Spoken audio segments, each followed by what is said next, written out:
Hey, what is going on, guys? This is Tharshey and welcome back to another video on the channel.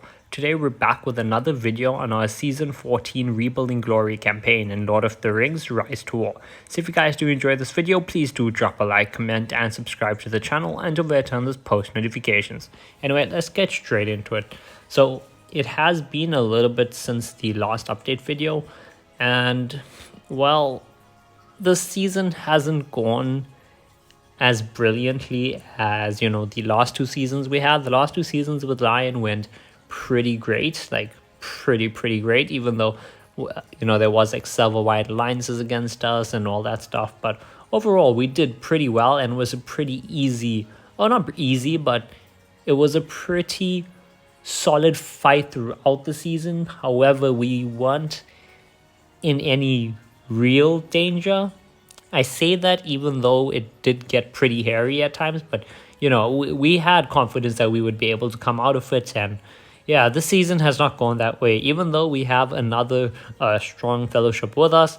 And the season itself has been, it's been lovely playing again with Lion, and playing with the new guys in Peep has also been really fun, as well as all the new factions and fellowships and all that stuff. But this season has definitely given us some gray hairs, because it's been a whole lot harder for us. And besides just being harder, the updates that came to it made it very slow, and it also caused a lot of people to leave. So yeah, the changes that they made to Siege, made it a lot harder for sieging crossings, as well as the critical crossings and keeps, that all became a whole lot harder for us to do. But that's not the change that most people ended up leaving for. The people that left mostly left for two reasons. One, the way marching works now, you have to march around terrain and stuff. It just makes, oh god, I don't even know how to say this. A 2-minute march becomes half an hour sometimes. It's really bad. Like, the only way for your march time to not be absolutely ridiculous is if you're using eagles, because then you can fly, straight over. But marching is so annoying. Like, if you're marching to a battlefield that is not even that far away, just having to go around all the mountains and all of that stuff, just it's a big hassle. And during PvP, earlier on, like I think in the first video or two of the season, or when the update first came out, we said we're gonna have to see how it affects us in PvP. It's actually really bad, because all your reinforcements and stuff, go through like the same like marching lines, and there becomes choke points where a lot of reinforcements go through. And if an enemy gets a troop or something over there, they can just slaughter hordes and hordes of reinforcements, and it gets really bad. So yeah, the season has been treating us kind of badly. It's kind of good, kind of bad. Yeah, the season itself is going all right. We've had to make some deals, do some stuff in order to survive. And then the game itself, the updates have just made it harder, with, Siege being reduced a whole lot. So Siege is a lot harder for us. The way marching works, is making marching lines a whole lot longer, making marches take a lot longer to reach to where it needs to, as well as causing issues in PvP with marches like, getting sniped and stuff like that, reinforcements getting sniped. And then obviously the new tile taking, when it takes like 5 minutes in order to occupy a land, that was owned by an enemy. So now trying to clear enemy tiles, or just rebuilding economy, and taking enemy tiles because you need eco, it's very long, very tiring, very boring process. And a lot of people, they have left because of that, or they have stopped playing as much, which is not good. But yeah, I've rambled on a bit about just basically talking about, well, kind of giving you all an update on the season mechanics and how it's affected our season. But let's go have a look at the map now and have a look at the season progress and all that stuff. So in terms of map, as you can see, a lot of red war pins everywhere, and you also probably see some stuff happening up there by us, but we will go and have a look at that later. So first of all, we're going to start over here in the west. The first pin we have is by Aaron Vaughn. Somehow Isengard still has that one lost territory, though it looks like it probably is going to go soon. The keep is over here, so yeah, let's see. Does it have any Angmar around it yet? No, not yet. So for now, Isengard do have that. What may be happening is Linden and Angmar may leave that keep for Isengard just so all their keeps get ported into the Erenvorn region, so that could happen. There's a pin here between gods from Angmar and DMC and from Isengard, 205k participants, 69,000 deaths. Then over here we have a pin between Hard from Linden and gods from Angmar. I assume this is like a friendly PvP pin for leveling commanders or something? As far as I'm aware, they're friends, so 405k participants, 152k deaths. So that's over there. And then over here we have a big red warp and 4.2 million participants, 1.1 million deaths. ROHN from Rohan, Hard and Lind from Linden, Riot from Rohan, Ring from... Huh? Wait, what? Why are some of my players down there? How did they get down there?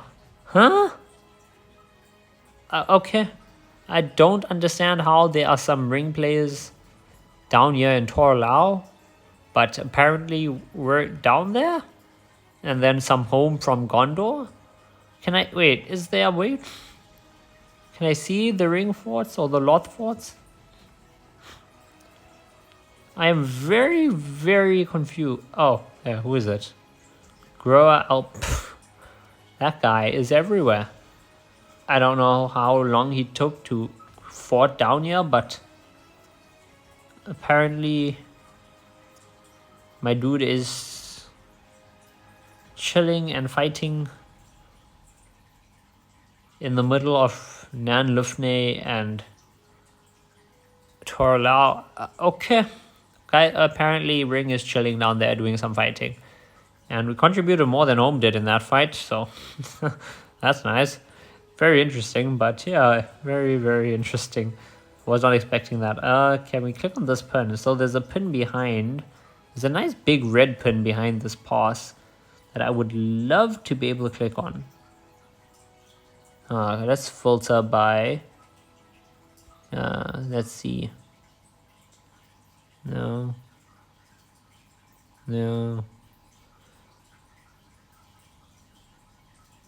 Oh, no, we can't get rid of battles without getting rid of the pin. I don't think I can click on this pin, guys. Like, I am trying, but I don't see a way to click on that pin without... Yeah, okay, so we're gonna have to leave that pin behind, unfortunately. No matter what I'm doing, I cannot seem to click on it. It's behind the... Yeah, it's behind the thingy.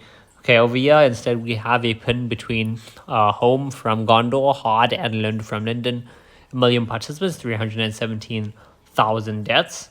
Then, let's see, where else? Should be the pins down south now? Yeah, okay.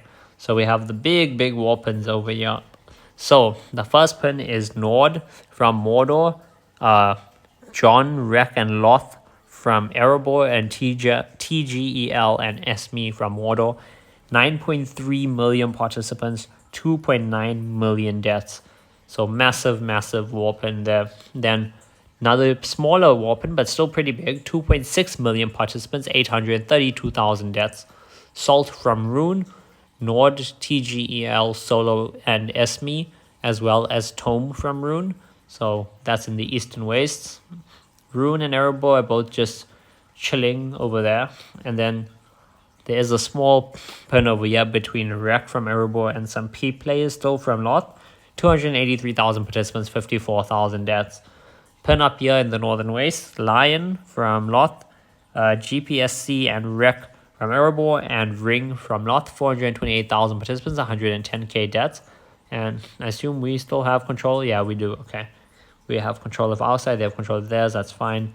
Over here, big pin from the Iron Hills, though we have pulled back now and left this area. 2.3 million participants, 767,000 deaths. Rek from Erebor, Lion, Peep from Loth, Loth from Erebor, and Ring. Then over here, we have pins between Peep and Apex, 485k participants, 153k deaths. And a bigger red pin over here, 10.3 million participants, 3.2 million deaths. Again, Peep and Apex. That's because Peep and Apex are fighting over this. Well, we're going to be given back Elven King's Hall, so our capital. And they're going to be fighting in Central Mirkwood over Burskala. So I'm not sure why they're fighting there. I thought it was meant to be like free give back of this area, then come over here and fight over that. I don't know. Maybe they're just fighting it out over there for fun. But yeah, that is the situation over here. So we're going for 3 capitals. So we're getting our capital back. Then we having a 1v1 between Peep and Apex for Burst Kala, which also counts as a cap. And then we're going for a 3rd cap, which is probably, well, I mean, by this point, Mordo knows. I mean, Angmar knows. So going for Karn Doom. And yeah, those gonna be our 3 caps. We had to pull back and leave Erebors alone. Otherwise, you know, in return for Gondor giving us our capital back at least guaranteed. So that's good. But yeah, let's go over and actually collect this from the red book quickly. Thank you. Perfect. Now let's go and have a look at the leaderboard. So Fellowship production. Number 1, we have Apex with 2.4 million power. 2 is Home with 2.1 million power. 3 is Gods from Angmar with 1.4 million power. 4 is Nord from Mordor with 1.2 million power. 5 is Hard and Lind from Linden, both with 1.1 million power each. 7 is Rek from Erebor with 1.1 million power. 8 and 9 is Peep and Lion respectively with 980k and 920k power. And that just shows we are no longer in the top even 5. Like our 2 Lot Fellowships are 8 and 9. And that's because we just don't have resources. We don't have tiles. My entire eco, I will show you guys if you don't believe me, is made of 60 power tiles for iron and food and 90 power tiles for stone and wood. And that's my entire economy. It's 60s and 90s. I have like maybe 1 or 2 130s maybe that have survived, but that's about it. 10 is Salt from Rune with 780k power. 11 is ROHN from Rohan with 740k. 12 is DMCN from Isengard with 720k. And then all the way down at 18th is Ring, 343k. We have like, what, 50 people, I think? But of those 50, yeah, I think we only have like 30 active, unfortunately.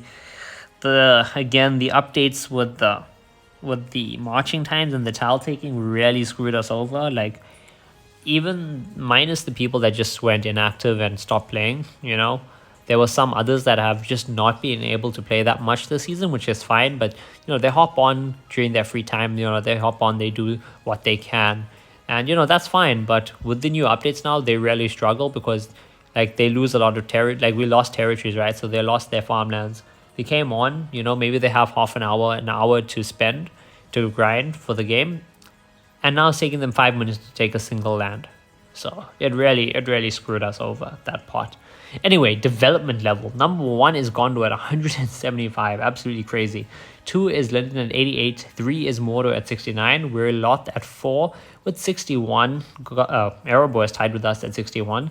Rohan is 6 at 51. Angmar is 7 at 40. 8 is Ruin at 27. And Isengard is 9 at 3. Contribution ranking, I am, please, top 100. Oh, we're gonna lag. Interesting. But I was top 100 when I checked last, but it has been quite a while since I've actually been able to fight because I've been stuck on the other side of the mountains. And now that when I finally made my way over to where the fight was, then we switched over where we were fighting. So yeah, okay, I'm at 104 with 4,300 contribution. So we're gonna hopefully push that up a bunch soon. So yeah, not top 100 yet. I don't think I'm gonna even hit top 50 this season, but yeah, that is the season for us, guys. Once again, very fun season. Obviously enjoying it a lot. Very hard season with how we've been losing to Gondor just in every single confrontation with them. But fun still nonetheless, though. Game mechanic changes have made it a lot harder for us. But if you guys did enjoy this video, please do drop a like, comment, and subscribe to the channel. And I will see you guys in the next video.